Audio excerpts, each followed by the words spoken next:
Hello guys, स्वागत है आपका ओ स्मार्ट क्लासेस में। मैं मुकेश में और आप देख रहे हैं ट्वेल्व के फर्स्ट मॉड्यूल M1R5 का जो चैप्टर्स है कंप्यूटर ऑर्गेनाइजेशंस का, उसका आज 5th वीडियो है।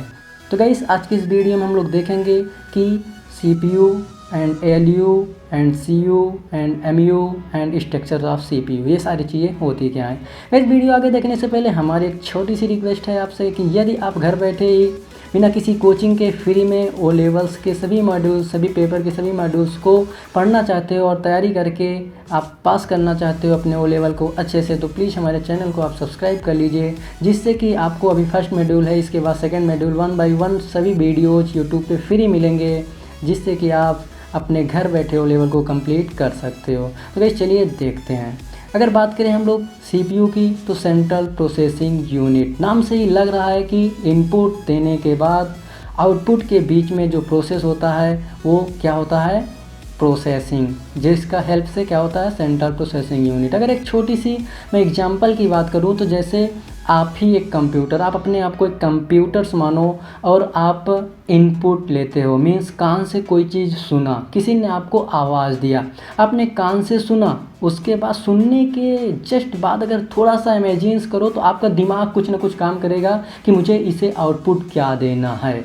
जी हाँ गाइस, मैं बात ही कर रहा हूँ कि आप सुनते हो, फिर आपका दिमाग, आप थोड़ी देर के लिए होल्ड करते हो और आपके दिमाग में कुछ विचार आते होंगे, फिर उसके बाद आप अपने मुंह के थ्रू क्या देते हो, आउटपुट देते हो, उसका रिप्लाई करते हो। तो गाइस ठीक उसी तरह ये कंप्यूटर से वर्क करता है कि हम लोग क्या देते हैं, कंप्यूटर से या माउस के थ्रू या स्क्रीन टच वगैरह होता है तो उसके थ्रू हम लोग इनपुट देते हैं, तो CPU प्रोसेस करता है और किसी आउटपुट डिवाइस की हेल्प से हम क्या देते हैं, आउटपुट देते हैं। इसके पहले वाले वीडियो में हार्डवेयर और सॉफ्टवेयर में ये सारी चीज़ें हमने बताई थी। बट अब बात ये आती है कि यदि ओ लेवल्स में लिखने को आ गया व्हाट इज़ CPU, तो क्या यही लिखोगे कि हम लोग कान से इनपुट लेते हैं, दिमाग से प्रोसेस करते हैं और मुंह से आउटपुट देते हैं, तो ये थोड़ा अच्छा नहीं लगेगा ना गाइस। बट समझाने के लिए होप्स हो कि आपको ये एग्जांपल समझ में आया होगा, आसान लगा होगा।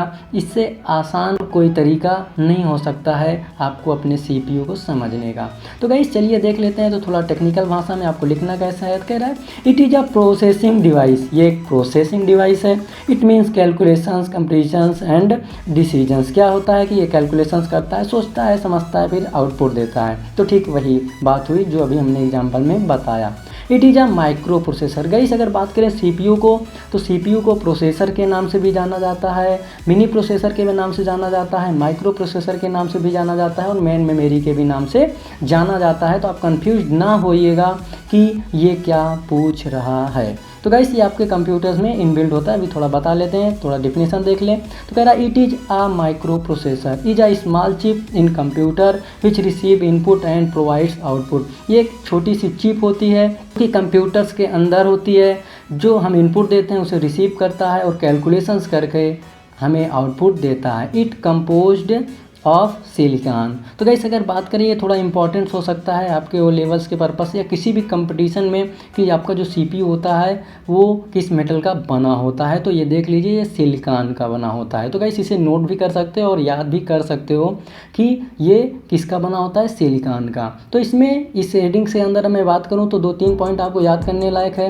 कि कभी कभी क्या होता है, CPU को प्रोसेसर के भी नाम से जाना जाता है, माइक्रो प्रोसेसर के भी नाम से जाना जाता है, मिनी प्रोसेसर के भी नाम से जाना जाता है। तो गाइस और ये सिलिकॉन का बना होता है। तो ये 2-3 पॉइंट आपको इसमें से याद रखना है। नेक्स्ट अगर एग्जांपल देखें तो कह रहा है पेंटियम, जब हमारा इंटेल कंपनी बनाना स्टार्ट की फर्स्ट प्रोसेसर, तो जो उसकी सीरीज है P1, P मतलब Pentium, P1, P2, P3, P4, फिर उसका नाम थोड़ा सा बदल दिया, डुअल कोर, फिर कोर टू डू, फिर आई सीरीज आ गया, I4, I5। और बात करें तो जो हमारा प्रोसेसर्स का जनरेशन चल रहा है वो 10th जनरेशन है, बट अगर सीरीज की बात करें तो I9। गाइस अभी आप जब वीडियो मैं बना रहा हूँ तो इस टाइम इसकी सीरीज I9 है। हो सकता है कुछ दिन बाद जब आप वीडियो देख रहे हो तो इस सीरीज का जो आपका जनरेशन है वो चेंज हो गया हो और इसको अपडेट कर दिया गया हो। It is consist into ALU means arithmetic logic unit, CU control unit, MU memory unit.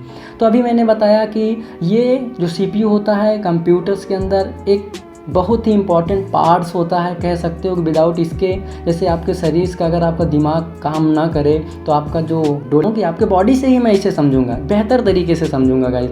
तो अगर आपके दिमाग जैसे आप कोमा में चले जाओ तो आपका हाथ पैर जो होता है वो काम नहीं करते हो, जिंदा तो होते हो। तो ठीक उसी तरह अगर सीपीयू नहीं है तो आपके कंप्यूटर्स में सिर्फ लाइट सप्लाई होगा और कोई भी काम नहीं होगा। ठीक उसी तरह हम इसे भी कहें कि ये वेरी इंपॉर्टेंट है, जो हमारे हार्डवेयर और सॉफ्टवेयर को रन करता है और आसानी से यूज करके हमें आउटपुट प्रोवाइड करता है। तो गाइस अगर बात करें तो सीपीयू छोटे छोटे ट्रांजिस्टर से बना होता है, जिसकी हेल्प से हमारे दिए गए इंस्ट्रक्शंस को सॉल्व करता है और हमें आसानी से आउटपुट प्रोवाइड करता है।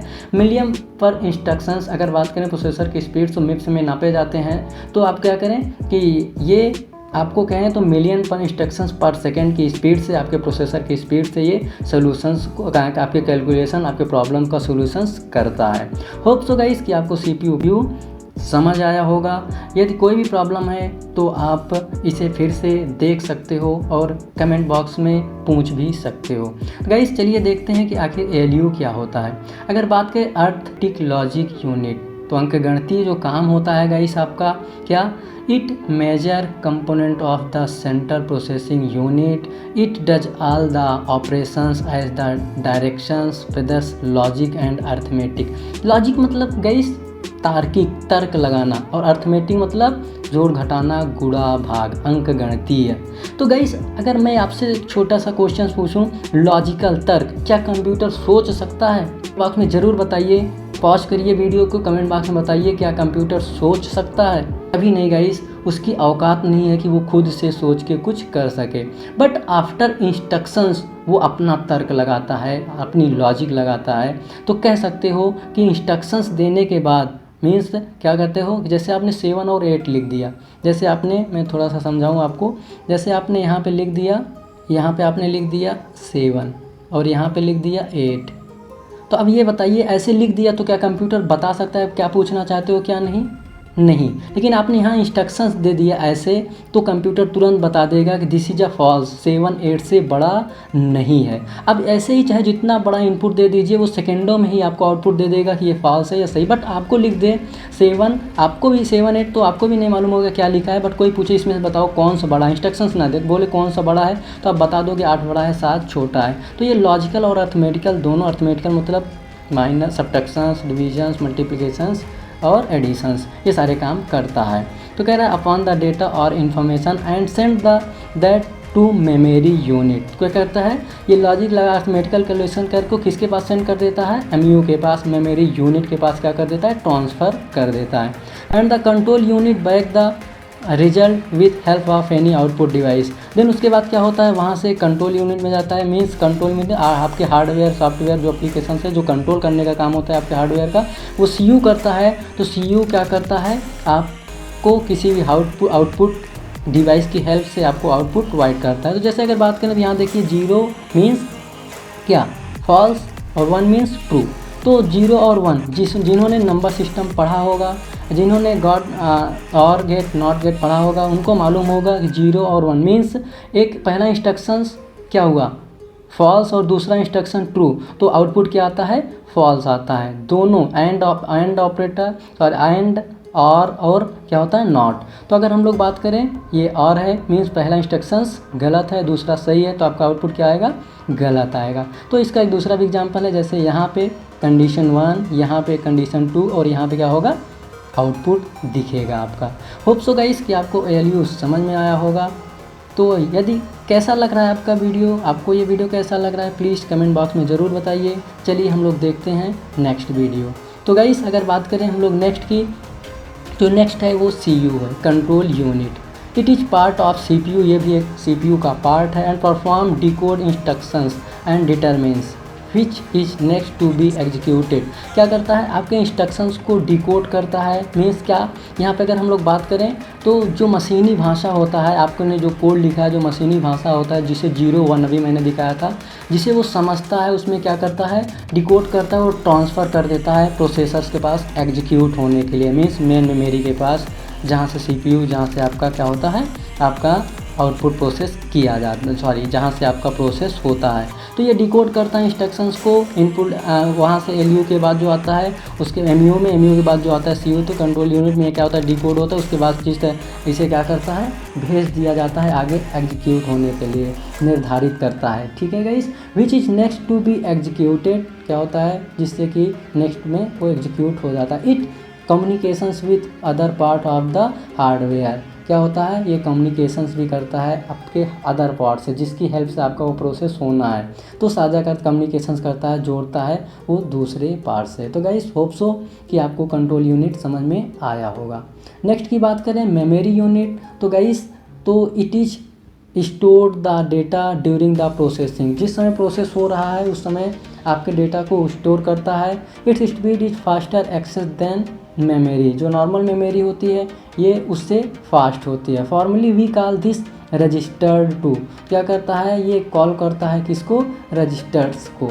इट इज़ फास्टर देन, क्या होता है कैसे, अगर बाई गाइस हम बात करें आपके, तो जो आपका मेमोरी पढ़ेंगे डिटेल्स में वहाँ पे देखेंगे, तो जो सीपीयू होता है आपका, जो रैम होता है, इसके बीच में कैश मेमोरी रजिस्टर्ड मेमोरी होती है, जहाँ पे आपको उतने इंस्ट्रक्शंस को, कैश मेमोरी में उतना इंस्ट्रक्शंस होल्ड होता है जितना एक बार में प्रोसेस हो सकता है। तो रजिस्टर्ड मेमोरी सबसे छोटी मेमोरी होती है, बट वो सबसे फास्ट। अगर आपसे कोई पूछे कि सबसे फास्ट मेमोरी कौन सी होती है, तो ऑप्शंस में आप वैसे तो रैम ऑप्शंस देता है रैम में, बट आपने ये ऑप्शन नहीं दिया है, तो क्या होता है रजिस्टर्ड मेमोरी सबसे फास्ट मेमोरी होती है। गाइस होप सो कि आपको ये समझ में आया होगा। Next, it is faster than main memory while execution it is very near two processor, क्या कह रहा है कि ये मेन मेमोरी से फास्ट होती है और ये प्रोसेसर के सबसे नज़दीक होती है। होप सो गाइस कि आपको ये समझ में आया होगा। गाइस अगर स्ट्रक्चर्स की बात कर लें तो ये देखिए स्ट्रक्चर्स है, कैसे सीपीयू वर्क करता है। हमने इनपुट दिया मेन मेमोरी, फिर सीयू, फिर एलयू। सेकेंडरी मेमोरी में स्टोर करना स्टोर करो, या पहले से सेकेंडरी मेमोरी में तो वहाँ से लो एलयू सीयू, और उसके बाद आउटपुट देता है। तो गाइस ये स्ट्रक्चर्स भी बना सकते हो। यदि सीपीयू पूछ रहा है वो लेवल के पर्पज़ से, यदि सीपीयू पूछ रहा है तो आप ये स्ट्रक्चर्स डिफाइंस कर दोगे तो आपको नंबर ज़्यादा अच्छे से मिलता है। मैं आपको एक छोटा सा सजेशन दूंगा, यदि आप डिस्क्रिप्शन पार्ट लिख रहे हो तो आप किसी भी डिफिनेशन को स्ट्रक्चर्स के फॉर्म में डिफाइन करने की कोशिश कीजिएगा, इससे आपको अच्छा नंबर मिलता है। गाइस होप सो कि आपको समझ में आया होगा। थैंक्स फॉर वॉचिंग, मिलेंगे नेक्स्ट वीडियो में।